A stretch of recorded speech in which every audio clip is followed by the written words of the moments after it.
Hedge 11 क्या है? Hedge 11 combination है दो ट्रेड का, एक बियर पुट स्प्रेड का और साथ में एक कैलेंडर का।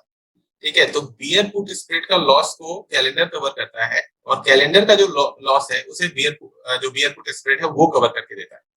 तो बेसिकली ये एक दूसरे को का हेल्प करते हैं, जिससे ये नॉन डायरेक्शनल हो जाता है। व्यू इसमें डायरेक्शनल है, जैसे मैं या तो कॉल साइड में बनाऊंगा या पुट साइड में बनाऊंगा, लेकिन अगर कॉल साइड बनाता हूँ और मेरा व्यू रॉन्ग जाता है पुट साइड में, तो भी मैं थोड़ी हद तक सेफ रहता हूँ। इवन कॉल साइड में भी एक माइल्ड या थोड़ा सा मॉडरेट बुलिश तक को आप हैंडल कर सकते हो। बहुत ज्यादा वो डिपेंड करता है, जैसे वीक्स वीक्स का काफी इंपॉर्टेंस है इसमें। जैसा कि आपको मैं अपने ग्रुप पे अपडेट देता रहता हूँ। मैं एक बार इसमें सबसे पहले, अभी जैसे चल रहा है 21st, ठीक है, ये मंथली एक्सपायरी है, तो ये मंथ की एक्सपायरी में मुझे उतने अच्छे प्रीमियम नहीं मिलेंगे, तो मैं 3 जुलाई और 3 जून और जून मंथ एंड का प्रीमियम सेलेक्ट करके सिर्फ आपको शो करता हूँ कि ये इसे किस तरह से हम लोग क्रिएट करेंगे। तो सबसे पहले एक बियर पुट स्प्रेड बनाते हैं जून के लिए, 3 जून के लिए। इसमें मैं अराउंड यहाँ से 300-400 ऊपर पॉइंट का पुट बाय करता हूँ, और इसमें जितना एक्सट्रिंसिक वैल्यू है यानी हवा जो है, ऑलमोस्ट उसे मैं सेल कर दूंगा, ताकि ये कहीं मार्केट कहीं नहीं जाए तो कोई लॉस ना हो। ठीक है, तो ये राउंड इसमें मैं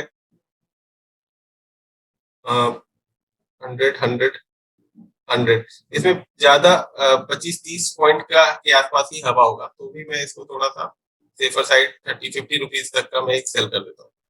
ठीक है, ये देख रहा है, ये जो पे ऑफ ग्राफ है, ये पे ऑफ ग्राफ है हमारा बियर पुट स्प्रेड का। ओके, अभी अब मुझे ये जब यहाँ जाता है तो इस साइड में आप देख लो 21,000 का लॉस। अब इस 21,000 को कवर करने के लिए मुझे एक कैलेंडर स्प्रेड बनाना है। अभी कैलेंडर स्प्रेड बनाएंगे। कैलेंडर स्प्रेड का कंसेप्ट क्या है कि आप एक करंट एक्सपायरी में सेल करते हो और नेक्स्ट या नेक्स्ट टू नेक्स्ट या मंथली नेक्स्ट मंथली में आप बाय करते हो, जिसका क्या हेल्प मिलता है कि जो दूर का एक्सपायरी वाला है उसमें थीटा डीके स्लो होता है, जो नजदीक में डीके होता है वो फास्ट होता है। तो इसका कंसेप्ट सिंपल कैलेंडर का यही है कि आप एक नजदीक का एक्सपायरी सेल करो और दूर के एक्सपायरी को बाय करो। नजदीक एक्सपायरी अराउंड आप याद रखने के लिए कि जितने का आपने पुट बाय किया है उससे थोड़ा ऊपर का आपको सेल करना है, अराउंड 200 पॉइंट 300 पॉइंट, जिस तरह का प्रीमियम मिल रहा है। मैं आपको वो ग्राफ को चेंज करके मैं दिखाता हूँ। ये अराउंड 15,700 का मैंने 3 जून का मैंने सेल किया है, और ये अराउंड 5 लॉट करना है मुझे। लॉट वगैरह आप सब चेंज कर सकते हो, प्रीमियम को थोड़ा इसके इसका जो लॉजिक है उसको अगर आप समझ गए तो थोड़े बहुत प्रीमियम को भी चेंज कर सकते हो कि कौन सा स्ट्राइक प्राइस को मुझे सिलेक्ट करना है। 15,700 का मैंने सेल किया है, 15,700 का ही बाय कर लेता हूँ।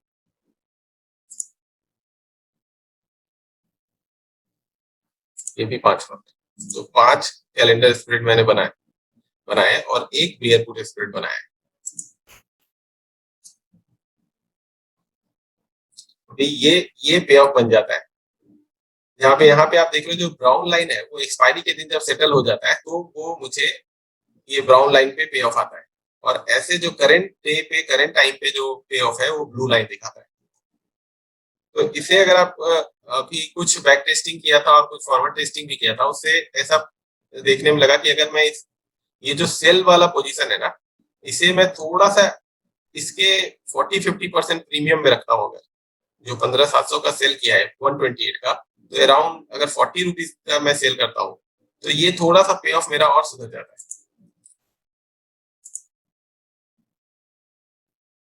ये देखो, ये पे ऑफ थोड़ा सा और बेटर हो गया मेरा, जो जीरो के नीचे था यहाँ पे, तो अगर मार्केट कहीं भी नहीं गया तो भी मुझे वो ज्यादा लॉस नहीं देगा, और इवन अगर विक्स ऊपर जाता है तो ये ब्लू लाइन उसी समय स्पाइक कर जाएगा।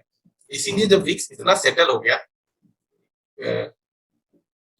विक्स जब इतना सेटल हो गया तो आप देखोगे कि मेरा जो प्रीमियम था वो धीरे धीरे डीके होते गया। मैं रेंज में होने के बावजूद भी अभी भी लॉस दिखा रहा है, क्योंकि विक्स बहुत ज्यादा है। वही अगर एक बार विक्स स्पाइक कर जाता तो वो बेटर मुझे, अभी तक मैं ऑलरेडी वो ट्रेड से बाहर हो गया होता। तो इसका देखो, अगर मैं ये इसका आईवी जब विक्स चेंज होता है तो इम्प्लाइड वॉलेटिलिटी, जो इंडिविजुअल स्ट्राइक प्राइस का या इंडिविजुअल स्टॉक का जो इम्प्लाइड वॉलेटिलिटी होता है, वो इम्पैक्ट, उस पर इम्पैक्ट आता है विक्स का। तो जब ये मैं एग्जैक्ट मैं कैलकुलेट नहीं कर पाऊंगा कि क्या विक्स से क्या चेंज होता है, तो मैं सभी में एक रैंडम एक सेम अमाउंट से मैं इसको इंक्रीज करके दिखाता हूँ आपको कि कैसे विक्स का हेल्प मिल जाता है।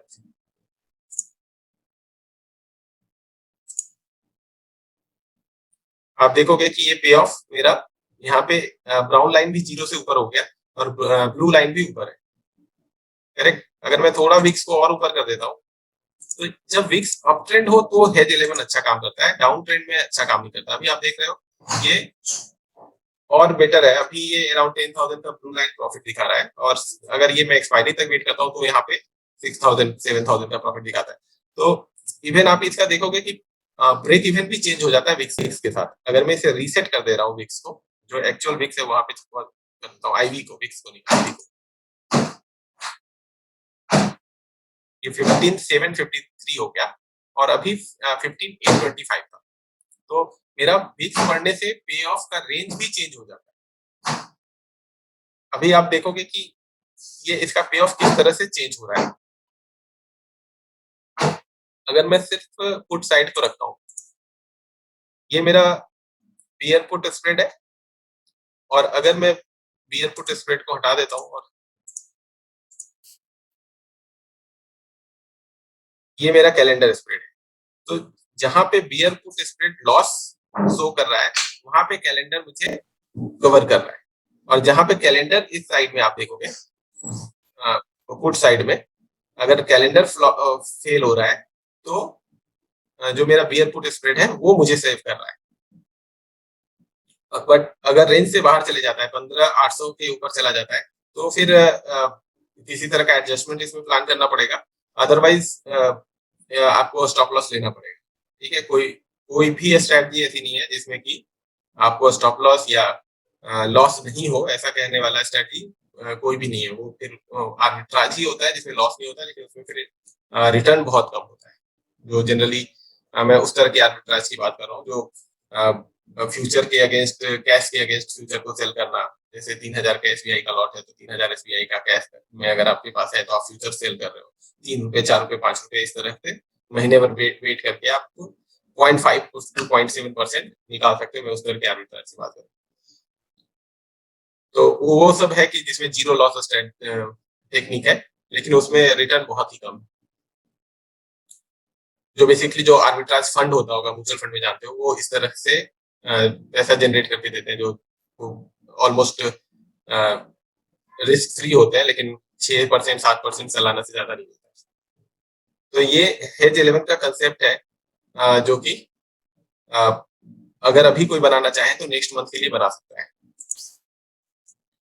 और ये मैं ट्राई कर रहा हूँ कि इसको मैं वीकली और नेक्स्ट वीक में भी करूँ। मैंने एक बार किया है बट उस समय वो सक्सेसफुल नहीं रहा था।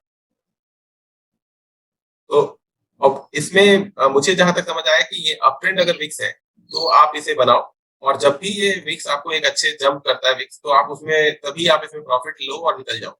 अभी जब मैंने बनाया था 12 को बनाया था, और उसके बाद विक्स सेटल ही होता चला गया काफी देर तक।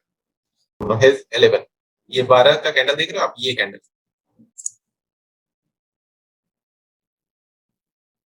जो शेयरिंग में ये जीरो था, भी कई बार लगता है मुझे कि काम नहीं करता ठीक से।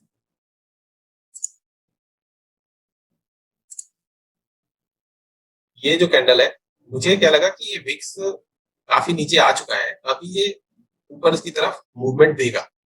तो 2 से 3 दिन 4 दिन मैक्सिमम ट्रेड में मैं निकल जाता था उसमें, लेकिन विक्स सेटल होता चला गया। ठीक है, धीरे धीरे विक्स नीचे ही आ गया, और साथ में मार्केट भी स्लोली स्लोली ऊपर की तरफ आ गया, इसलिए मैं पेन में आया।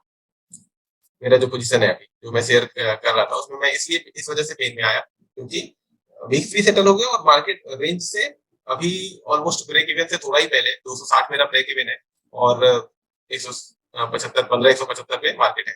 तो मैं इस वजह से पेन में आ गया हूँ। अदरवाइज और मैंने 2 लॉट इसीलिए कम निकाला कि अगर किसी तरह का गैप अप होता है तो मैं सेफ रहूं, क्योंकि कौन सा ट्रेड गलत होगा ये मुझे नहीं पता है, लेकिन मुझे ये पता होना चाहिए कि अगर गलत होगा तो मुझे कितने का लॉस होगा। अदरवाइज आप फंस जाओगे। आप यहाँ क्लियर देख रहे हैं यहाँ पे विक्स, जो कि मेरा अंदाजा था कि अभी ये बॉलिंजर बैंड से रिवर्स हो रहा है, शायद ऊपर चले जाए, लेकिन ये इतना सेटल होगा इतना ये मुझे उम्मीद नहीं था।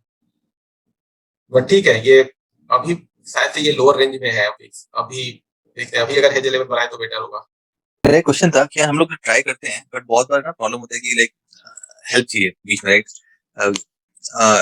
कोई भी हेज बना लिया है और उसमें कुछ तो अप डाउन हो रहा है, तो there is no place where we can communicate. तो चैट अभी जस्ट मैंने ये डिस्कस किया था कि ये 50-50 लोगों का मैं ग्रुप बना रहा हूँ। ठीक है, ये कोविड ये एक महीने पहले एक सर्वे किया था, काफी लोग रेडी थे उसके लिए।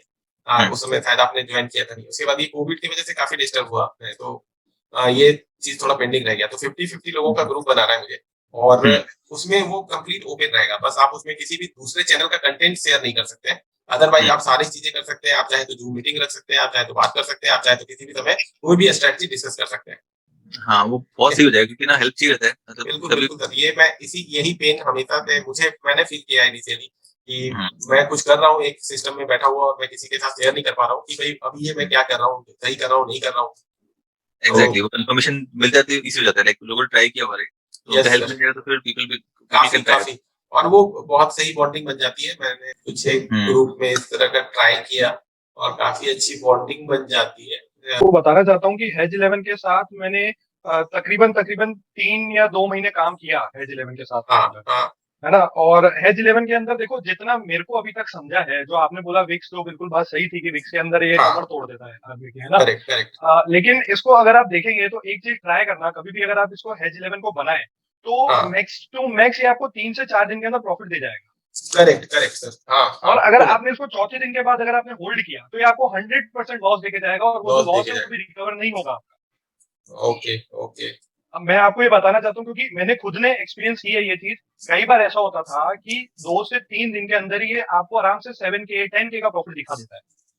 ठीक है, लेकिन कई बार ऐसा होता है कि ये 4-5 दिन जब काम नहीं करती है, अगर आपको 1500-2000 का स्टार्टिंग 2-3 दिन प्रॉफिट दिखाता है, अगर चौथे दिन तक अगर आपको 1500-2000 का प्रॉफिट दिख रहा है तो पोजीशन एग्जिट कर दो। नहीं, मेरे पास तो पूरा एक्सेल बना हुआ है इसका, लेकिन वो आज क्या मैं शेयर करने वाला था आपसे, लेकिन मैंने उसको निकालने का ट्राई किया तो वो पता नहीं कौन सी आईडी के अंदर बना हुआ है। बाकी मैंने पूरा ना डेट वाइज लिख रखा था कि इस डेट को ये पोजीशन बनी और आने वाले 10 दिन बाद इतनी है। मैंने हर डे बनाई थी ये पोजीशन, 2 महीने के लिए की था, हर डे मैंने इसके लिए पोजीशन बनाई थी। मेरे पास पूरा 2 महीने का डाटा पड़ा था, तो उसके अकॉर्डिंग फिर मैंने ये डिसाइड किया था कि होल्डिंग पीरियड रखूंगा तो 3 से 4 दिन का, और 4 दिन के अंदर ये आपको लॉस नहीं दिखाएगा।